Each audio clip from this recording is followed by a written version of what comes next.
నోరు తెరిస్తే అబద్ధాలు. ఆ పార్టీ పుట్టుగా ఒక అబద్ధాలు పుట్టుగా, పార్టీ అవినీతి పుట్టుగా. అది మాట్లాడుతున్న అర్థం ఏముంది? ఏ రాజాని ఒక్క నిజం అన్నాడు, ఇన్ని కేసుల్లో ఉన్నాడు. ఆ కేసుల గురించి మాట్లాడమంటే ఒక్కరోజు మాట్లాడతాడా? మాట్లాడలేడు. అంటే ప్రభుత్వం వచ్చి సంవత్సరం అయింది. ఆల్రెడీ ఇచ్చిన హామీల్లో చాలా వరకు అమలు చేస్తున్నారు. ఇంకే అమలు చేస్తారు కొంత టైం. ఇప్పుడు ఆయన పథకాలు ఎప్పుడు పెట్టారు? అమ్మడు రాగానే పెట్టారుగా. 8 నెలలు 9 నెలల తర్వాత పెట్టాడు ఆయన. వెంటనే వచ్చిన నెలలో నుంచి పథకాలు అమలు చేయలేదుగా. నువ్వంతా ఆర్థిక వ్యవస్థ నిర్వీర్యం చేసావు. అవన్నీ ఒక్కొక్కటి జాల్లో పెట్టుకోవాలి, చూసుకోవాలి. ప్రయారిటీ ప్రకారం ఇచ్చుకుంటూ వస్తారు. కాకపోతే ఆ ఉద్దేశం ప్రకారం మటుకి మహిళలకు ఉచిత బస్సు ప్రయాణం మటుకు అది మటుకు వేస్ట్ పథకం. అది మటుకు దండగా. ఎందుకంటే ఆల్రెడీ ఇప్పుడు అందరికీ వికలాంగులు పాసులు ఉన్నాయి, ఉద్యోగస్తులకు వనితా పాసులు ఉన్నాయి, స్టూడెంట్ పాసులు ఉన్నప్పుడు ఇంకా ఉచిత బస్సు ప్రయాణం ఆడవాళ్ళకి అనటంలో అర్థం లేదు కదా. అది అనవసరం. చేసి వచ్చినా కానీ అది భారం, అనవసరంగా భారం. అది ఇవ్వకపోయినా కూడా ఆమె ఒకవేళ గెలిచేవాడు చంద్రబాబు నాయుడు అధికారంలోకి వచ్చేవాడు. అనవసరంగా అది వేస్ట్.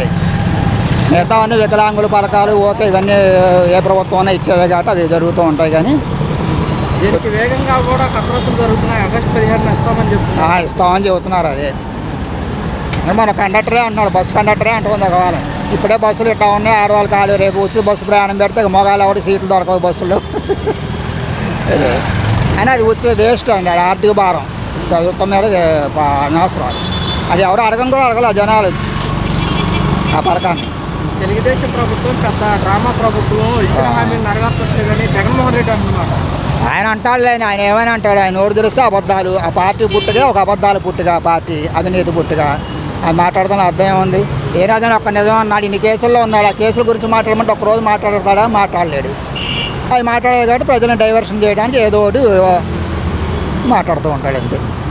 ఈసారి ప్రజలు ఎన్నికలు ఎప్పుడు జరుగుతాయని కూటమికి డిపాజిట్ లేకుండా చేయడానికి ఎదురు వస్తారని జగన్మోహన్ రెడ్డి గారు అట్లా అంటాడు. కళ్ళగా అంటున్నాడు పగటకల్లా. ఏమైనా కళ్ళు మూసుకుంటే 5 ఏళ్ళు అయిపోతున్నారు. కళ్ళు మూసుకుంటే 5 ఏళ్ళు అయిపోద్ది. నెక్స్ట్ మళ్ళీ ఓడిపోతాడు. డిపాజిట్లు కూడా రావు ఈసారి. ఆయన కూడా వెళ్ళిపోవడం, జైలుకి వెళ్ళిపోతాడు ఈసారి. సింపతి రాదు, ఏం రాదు. ఇంకెవరికి వస్తుందని సింపతి? జనాలను అన్యాయం చేసి రాజధాని ఒక కనీసం నిర్మాణం చేయకపోయినా తగలెట్టకుండా ఉంటే సరిపోయింది. మొత్తం తగలెట్టి రోడ్డు తగ్గేసి 3 రాజధాని మొత్తం నాశనం చేశాడు ఆంధ్రాని. ఇస్తామంటున్నారు కొన్ని, అంటే రైతు భరోసా కూడా ఇంకా ఇవ్వలేదని చూస్తున్నారు ప్రజలు. కొన్ని ఇచ్చారు, కొన్ని ఇంకా పూర్తిగా ఇవ్వలేదు. ఓకే, నిన్న జగన్మోహన్ రెడ్డి గారు మహానాడులో సభలు జరుగుతున్నాయి. దాని గురించి కూడా ఆయన స్పందిస్తూ ప్రజాప్రతినిధులతో కడపలో మహానాడు పెట్టుకోవడం సొంత కాదు, ఇచ్చిన హామీలు నెరవేర్చడానికి సొంత అతను అంటే అతను డైరెక్ట్ ప్రజలకు వచ్చేటట్లు చేశారు. ప్రజెంట్ అతను అయితే చేస్తామంటున్నారు, చేయలేదు. అది అంగీకారమేనండి. ఇప్పుడు వాళ్ళు ఉన్న విషయమే చెబుతున్నాడు. ఆయన లేని విషయం ఏం చెప్పట్లేదు. ఆయన ఉన్న విషయమే ఆయన చేశాడంటే ఆ రోజున ఏదైనా మగవాళ్ళలాగా చేశాడు. ప్రభుత్వ ఖజానాలు డబ్బులు ఉన్నాయా? అవి ఏమి చూడాల. పెద్దవాళ్ళు ఉన్నారంటే వాళ్ళకి డబ్బులు అకౌంట్లో వేసాడు. ఎక్కడ ఎత్తుకొచ్చేసాడో అవన్నీ మనకు అనవసరం. వాళ్ళ ఇంటి దగ్గర పని చేసుకోలేని పరిస్థితి. 50 ఏళ్ళు దాటితే ఆడు కూర్చోలేడు, నుంచోలేడు. వాళ్ళ పరిస్థితి ఏంటి చెప్పండి? వాళ్ళ పనికి వెళ్ళలేరు. కొడుకులు కూడా ఎవరు చూసే పరిస్థితి లేదు. దుర్మార్గపు కొడుకులు అయిపోయారు. తల్లిదండ్రులు వీధులు పడేస్తున్నారు.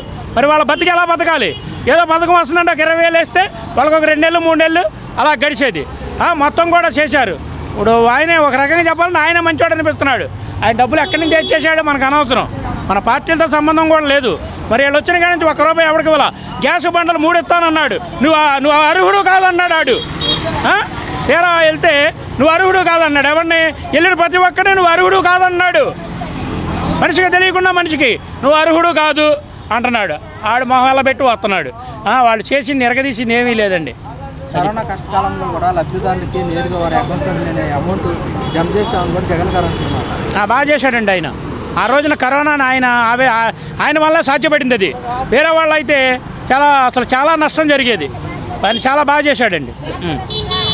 ఇప్పుడు వైసీపీ వాళ్ళ మీద అక్రమంగా కేసులు పెడుతున్నారు, తప్పుడు సాక్ష్యాలతో నిందితులను అరెస్ట్ చేస్తున్నారు, మా వాళ్ళ వైసీపీ వాళ్ళని అరెస్ట్ చేస్తున్నారు అని చెప్పి కూడా జగన్మోహన్ రెడ్డి ఏమంటే టైం ఏదైనా వస్తుందండి. టైం ఎవరికైనా వస్తుంది. అలా తిరుగుతుంది చక్రంలాగా.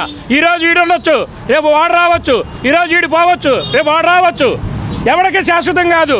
ఇది మనం గెలిపిస్తే ఎక్కారు వాళ్ళు, గెలిచాక ఒక రకంగా చేస్తున్నారు. గెలవనంతసేపు మన ఓట్లు తిరుగుతున్నారు. నా కొడుకులు కార్లు ఎక్కి తిరగడం, మన ప్రజాధనం అంతా కూడా వృధా అయిపోతుంది. వాడి కారు ఫ్రీ, ఇల్లు ఫ్రీ, ఆయిల్ ఫ్రీ, అన్నీ ఫ్రీ. ఫ్రీ బస్సులు అయ్యి అమ్మఒడి ఏమి పథకాలు అన్నీ వెల్ఫేర్ ప్రోగ్రామ్స్ అన్నీ చెప్పారు, చక్కగా ఓట్లు వేయించుకొని గెలిపించుకున్నారు, ఒక్కటి రాలేదు. ఏం జరిగింది? నా 3,000 4,000 తప్ప ఇంకేమి చేసినట్టు కనపడట్లా. ఎక్కడ వస్తున్నాయి? జూన్ 12న అన్ని పథకాలు ఇస్తామని చెప్తున్నారు.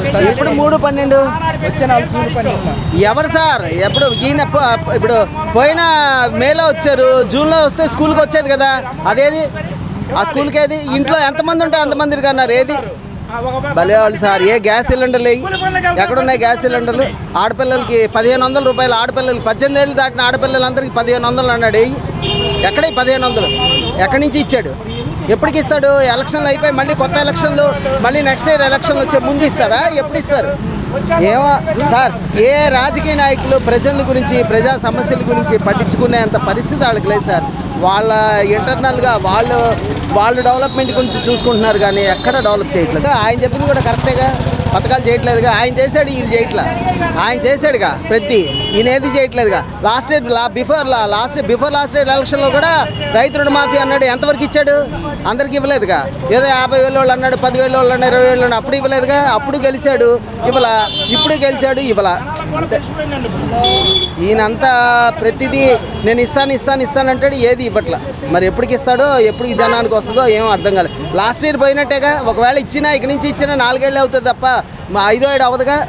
5 ఏళ్ళు పరిపాలించి మరి అకాడమిక్ ఇయర్కి ఇవ్వాలిగా. మన జూన్కి ఎలక్షన్లు గెలిచిన తర్వాత వాళ్ళు మేలో ఎక్కారు కదా, జూన్లోనో జూలైలోనో ఇస్తే స్కూల్కి సరిపోయేదిగా. బ్రహ్మాండంగా ఉన్నాయి, అన్ని ఇస్తాను కదా, ఏట ఆపలేదు కదా, మొత్తం అందిపోయి అందరు కొన్న చెప్పినవన్నీ అందిపోయి బ్రహ్మాండంగా ఉంది, రామరాజ్యంలాగా ఉంది. చంద్రబాబు నాయుడే మజాక, అన్ని మాట తప్పడు కదా, అన్నీ నిజమే మాట్లాడతాడు, అబద్ధాలంటే రావు. అంత నాయకుడు ఎక్కడ దొరుకుతాడు మనకి? అలాంటి నాయకుడు ఎక్కడ దొరుకుతాడు ఎక్కడైనా? దేశం మొత్తం మీద ఉన్నాడా ఇలాంటి నాయకుడు? అది చెప్పిన మాట వెనకదులే అన్నీ అందిపోవడమే, ఒకటి ఆపలేదు అసలు. బ్రహ్మాండంగా ఉంది పరిపాలన అంటే. అన్నీ మొత్తం అతను ఏడు చెప్పాడు, అన్నీ అందిపోయినాయి. నాకు అందరికి అందేయలేదు తెలియదు, కానీ మరి కొంతమంది ప్రజలకేమి పథకాలు ఏమి రావడం ఏమో మరి నాకు మటుకు ఇంటికి వచ్చేస్తాను నేను. అన్నీ ఇంటికే డోర్ డెలివరీ చేసేస్తాను పథకాలు. మరి మా ఇంటికి వస్తాను, అందరికి వస్తానే రాదు తెలియదు. మరి ఇప్పటివరకు ఏమేమి వచ్చింది? అన్నీ అతను ఏం చెప్తే అన్నీ తిరుగులేదు. మరి 4 పథకాలు వచ్చే నెల జూన్ 12 ఇస్తాము. ఏమో అందరికి నాకు వచ్చాయి అన్నీ, తల్లికి వందనం అన్నీ బ్రహ్మాండంగా ఉంది, అదిరిపోతుంది పరిపాలన అంటే. అలాంటి బ్రహ్మాండంగా ఉంది. అందరూ తినడానికి బాగా వెళ్ళారు. కొందరు వచ్చేస్తాను ఆలకించుకుంటాను, ఆ మాటలు ఆలకించి ఇంకేటి చెప్తాను. ఏం నిజమేనా పథకాలు రాలేదని జనం అంటే? పథకాలు వచ్చినాయి అన్నీ నాకు వచ్చాయి మా ఇంటికి, వాళ్ళకి రాలేదు. ఈయనకు వచ్చారా అంటున్నాడు. మాకు వచ్చే తీసేవాడ మాకు పల్లెటూరు చెత్త నేను ఎత్తి మీద పెట్టుకోనమండి. ఏడు చేస్తాం చెత్త నేను ఎత్తి మీద పెట్టుకోను. ఇప్పుడు అంత వేగం తీయలేం కదా, మళ్ళీ 5 ఏళ్ళు అయితే కానీ తీయలేం. మరి ఏడు చేస్తాం. ఇచ్చిన హామీలు నెరవేర్చితేనే అది నిజమైన సత్తా అంటూ కూడా వ్యాఖ్యలు చేస్తారు. అలా వస్తుంది, తప్పులేదు కదా, తప్పులేదు. అన్ని దొంగ హామీలు ఇచ్చి 3 పార్టీలు సత్తా ఉంటే మహానాడులో నేను ఒక్కడనే పోటీ చేస్తాను, ఎవరితో పొత్తు లేకుండా చెప్పమని చంద్రబాబు నాయుడిని. నేను ఒక్కడనే పోటీ చేస్తాను అని చెప్పమని మహానాడులో ప్రకటించమని. పొత్తు లేకుండా ఎప్పుడైనా గెలిచాడా? పార్టీ పెట్టిన మహానుభావుడు పార్టీ లేకుండా కోర్టులకి ఎక్కడ న్యాయం ఉంది? సైకిల్ గుర్తుకు అతను ఇవ్వకుండా శివం గుర్తుకెళ్ళాడు. వాళ్ళు ఒక్కరు ఎలాగో గెలలేదు, ఎప్పుడు గెలలేదు. ఒక్కడే చంద్రబాబు నాయుడు ఎప్పుడైనా ఆడ ఇండివిజువల్ పోటీ చేసి గెలిచాడేంటి? మొన్న వచ్చి 23 సీట్లు వచ్చాయి, ఒక్కడ పోటీ చేయబట్టి. అందరూ కూటమే, ఎప్పుడు గెలిచాడు. ఇండివిజువల్ గెలమను మగోడైతే గెలమను. ఏ ఛానల్ మీకు? ప్రజా తీర్పు యూట్యూబ్ ఛానల్. సెల్లోని గట్ట వస్తుందా? మా మాటలు పెట్టండి, పెడతాను. అయిపోయింది. ఇంకేం చెప్పాలి? కాదు, జగన్మోహన్ రెడ్డి ఇప్పుడు ఏమంటాడంటే, మేము కరోనా కష్టకాలంలో కూడా అన్ని పథకాలు ఇచ్చాము, అంతే కదా. నేను బటన్ నొక్కాను, చంద్రబాబు నాయుడు గారు ఎందుకు బటన్ నొక్కలేకపోతున్నారని చెప్పి. తప్పులేదు కదా. 2 రోజులు ఎవరైనా చచ్చిపోతాం, 2 సంవత్సరాలు ఎవరి ఇంట్లో వాళ్ళే. మా అమ్మని మా నాన్నని కూడా దూరం నుంచి చూశాను నేను. ఇలా బాక్స్ పెట్టుకొని ఇంట్లో నుండి వెళ్ళిపోయాడు భయానికి. మా నాన్నకు వచ్చింది కరోనా. ఆ 2 సంవత్సరాలు పరిపాలన లేదు, లాభాలు లేవు గవర్నమెంట్కి. ఎవరి ఇంట్లో ఉన్నాం, బతికే సత్యమో బతికం. ఈ చంద్రబాబు నాయుడు గుర్తే రాష్ట్రంలో సగం మంది చచ్చిపోదాంలే. మళ్ళీ ఇప్పుడు కరోనా మొదలైంది కదా. మొదలైన వాళ్ళకేటి అవ్వదు, వాళ్ళకి రాదు. చంద్రబాబు నాయుడు కరోనా రాదు కదా అన్నాడు కదా, జగన్ వల్లే వచ్చిందని. ఇంకేటి చెప్తాం? మాయ మాటలు అమ్ముతాండ్రు. మా నీతికి చెప్పిన మాటలు విన్నారా? మాయ మాటలు అమ్మి ఓట్లు గుద్దారా? అంటే ఇప్పుడు కూటమి ప్రభుత్వం ఇచ్చిన హామీలు చూస్తే ప్రజలంతా ఓట్లు వేసారంటారా? మరి ఆశపడి వేసారు అందరూ. ఆశపడకుండా వేస్తారా? చెప్పండి మీరేను.